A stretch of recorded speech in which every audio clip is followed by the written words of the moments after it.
We've got the Secretary of State for Education, Gavin Williamson, if you'd like to put the same point to him. Secretary of State, thank you very much indeed for your company on what is an incredibly busy day for you, as it is for people like Christine, who are head teachers. Christine, what would you like to say to the Secretary of State?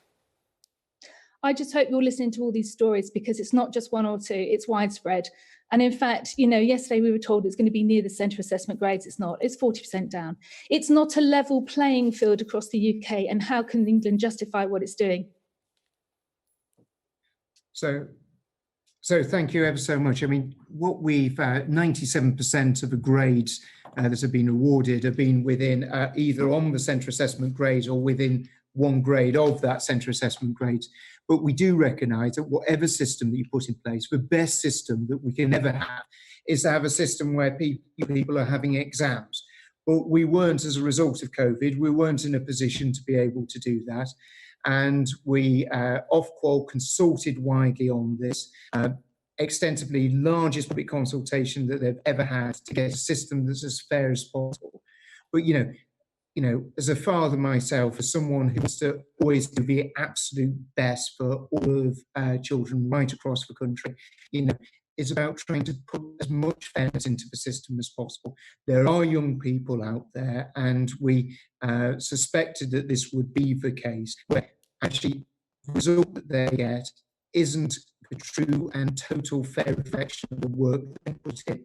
And the reason that we've made the changes that we have is to do everything we possibly can to help young people to ensure that if they haven't got the right grade, they're able to why? Sorry, I didn't mean to speak across. Sorry, if I could just ask you, Secretary of State, why didn't you just trust what the teachers had to say, the teachers who knew them, who worked in the classrooms with them, and whose professional opinion was this student's ability is at this level? Why not entrust that? Well, the reason that we had to put a set of checks and balances in place, because you can get quite considerable inconsistency across the country, and we'd work closely. I mean, it was mentioned the Head Teachers Union ASCL in terms of whole system together, and one of the key things that was really important was to have that moderation and that ability to put checks and balances there. That's what's been done, and we do recognise that there are going to be youngsters who are in that situation where they don't have the qualifications that they've been really working towards and expected. That's why I got this sort of triple lock, where if you're a youngster, you know, you've got your assessed grade that you'll have received today. If that's not, you know, okay. you can... Well, Christine, that is the system. There is the triple lock there, Christine. As a head teacher, you've heard what the Secretary of State has had to say. Do you accept the idea that there would be too many inconsistencies if he and Ofqual did not intervene?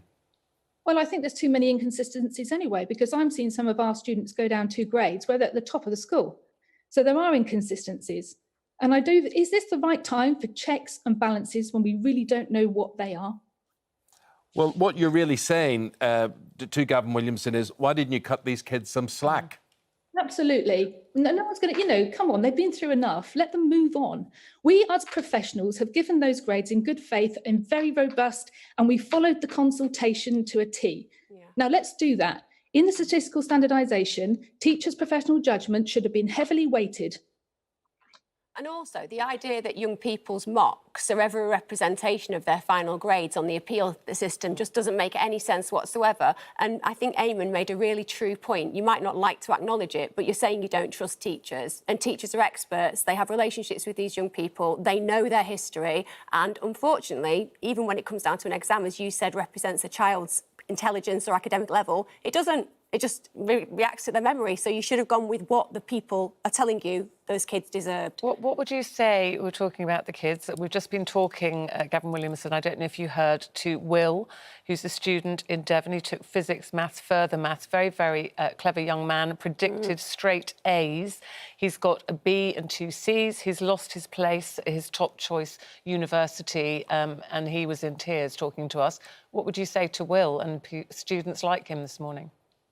So students like Will and many other students who find themselves in that position, what we've been asking and working with universities is to sort of make sure they show as much flexibility as is possible with their students, making sure that their final decisions aren't made until they've had an opportunity to go through an appeals process. So if Will has had... How long is that going to take? It's a very, very small window. Yeah. They're supposed to be going to university in mid-September. How are you going... I mean, the website's crashed, the UCAS website's crashed this morning. 40% of the teachers' marks have been downgraded. There's not time for them to do all that, surely. How about sorry? Can I just come in? Sorry, I didn't mean to talk across you, but we've worked with Ofqual, worked with the exam boards, all those students who are needing to have appeals turned around, as long as they're swiftly in. Those appeals will be turned around before the 7th of September, which is the cut-off date for universities where they'll be making those decisions. And we've been working very closely to make sure that that happens. We want to do everything we possibly can do to make sure every child goes to university that's wanting to be able to go to university, progress their career. And you're already seeing some of the stats coming out where, you know, children from disadvantaged backgrounds, 7.3% more children from disadvantaged backgrounds going to university this year than last year. We want to see more of that, and anything I can do to work to make sure that happens, that's what we're doing. But we do have to have consistency, and where there are youngsters who feel as if they've been let down, where they do not think their grade is a fair reflection, making sure that we have that robust appeal process in place. And that's what we've done through the triple lock, and making sure that youngsters... Sorry, yes. What, were you tempted to go down the same road as the Scottish Government did by just you know, ditching the original plan? And you still could. You could still follow what Scotland have done. Why would you not? What I sort of don't understand, Secretary of State, is you say, you're right in the Daily Telegraph today, and you say if teachers' grades were used, we would have seen grades shoot up, which would devalue the results for the class of 2020 and clearly not be fair in the classes of 2019 and 2021.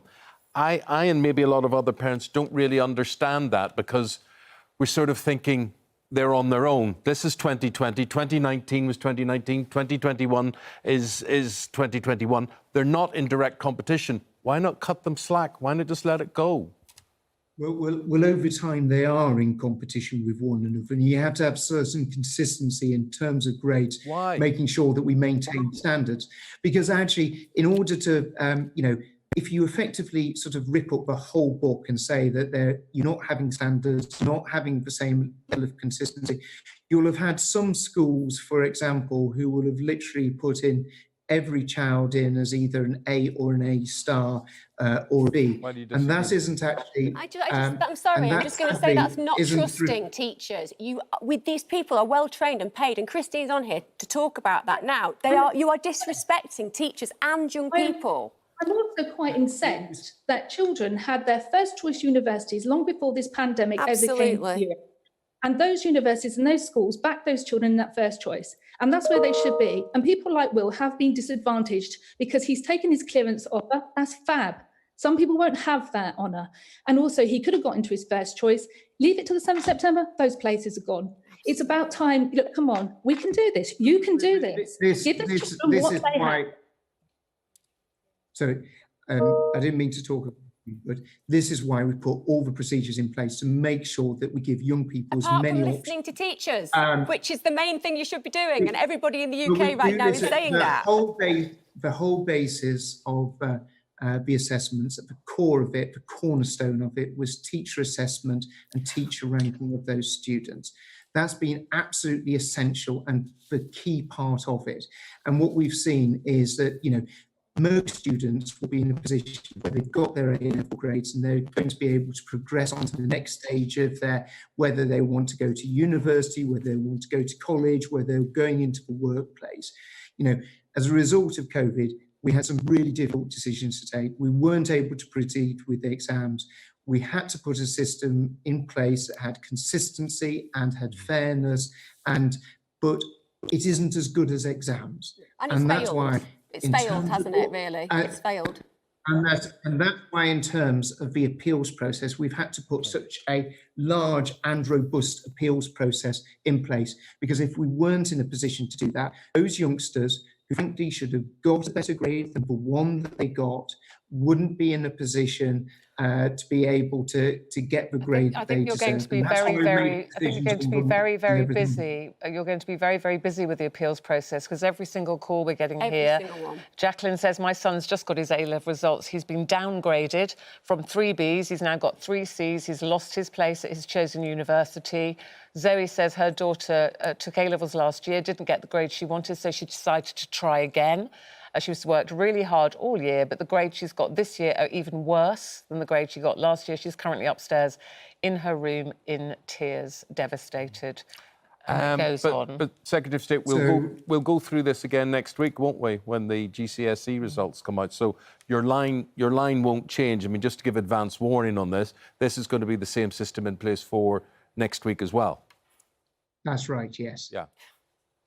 OK, well, maybe we'll speak to you next week as well. Thank you very much indeed for your time. Thank you for explaining that. You've been listening to Gavin Williamson, the Education Secretary there, and Christine Cunniffe, who's the head teacher at a school in Ascot there. Thank you very much indeed, Christine. I know a very busy day for you as well.